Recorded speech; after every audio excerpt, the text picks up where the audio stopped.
If you've been shopping for a used car recently, you probably have had some sticker shock with the prices so high right now. Today we are joined by Sean Tucker with Kelley Blue Book, Autotrader. Used car prices really do seem way higher than they used to be. What happened? Well, yes, they are. The average used car last month sold for $26,918. That's shockingly high. There's a couple of things pushing that. One is the price of new cars affects the price of used cars, and all of the automakers have been making more and more expensive cars and trimming the less expensive cars from their lineup, which pushes people into the used car market with new car money. The other thing we're seeing is if you remember in the early days of the pandemic, a lot of factories closed down for a while.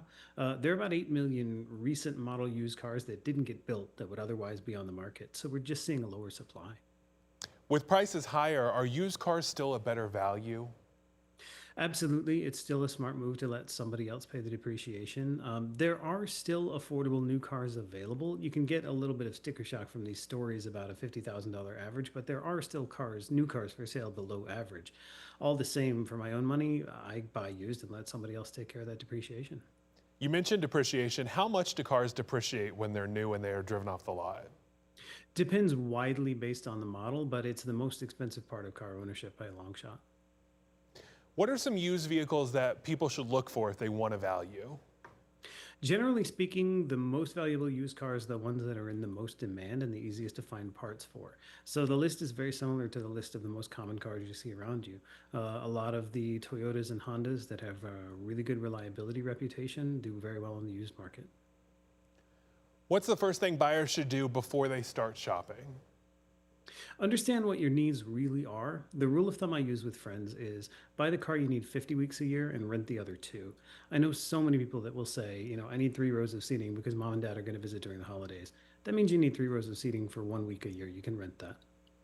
That's such a good plan because I just want a convertible 1 week a year. So I'm going to have to do And you that. can rent that. Yeah. Hey, what's the biggest warning sign we should look out for if we're shopping for a used car?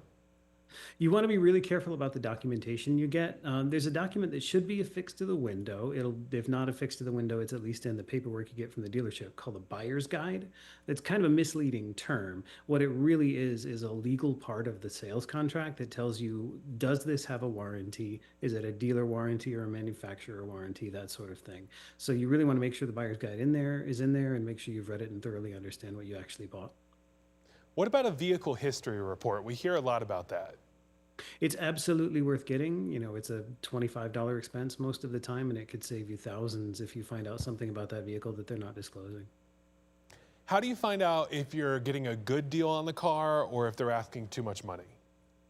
Obviously, I'm going to plug Kelley Blue Book, but if you go to our website and look into what we call the fair purchase price, that will show you what people in your area are actually paying for that car at the moment. What are the best ways once you buy the car to make it hold its value? I'm sorry, can you clarify the question a little bit? Yeah. Once you buy the car, how can you help make sure it stays valuable? Ah, well, you need to keep a good hold of the paperwork for any repairs and service that you have done. That will show up in the vehicle history report, but if there's ever any sort of discrepancy, if you have the paperwork to back it up, you can get that corrected. Otherwise, it's just a matter of getting the service done on schedule. You are an expert in pricing. What is the best trick to get a cheap car? Simply being realistic about your own needs.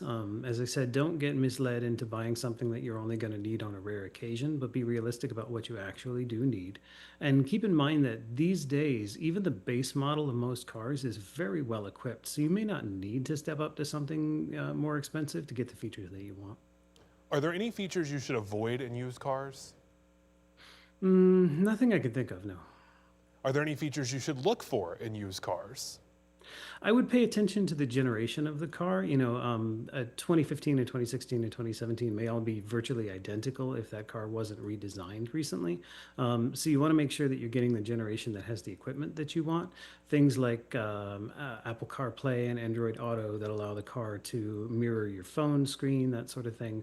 You might be able to get that even on a 2022, a 2021, something a little bit older if you pay attention to the generations and get the latest one.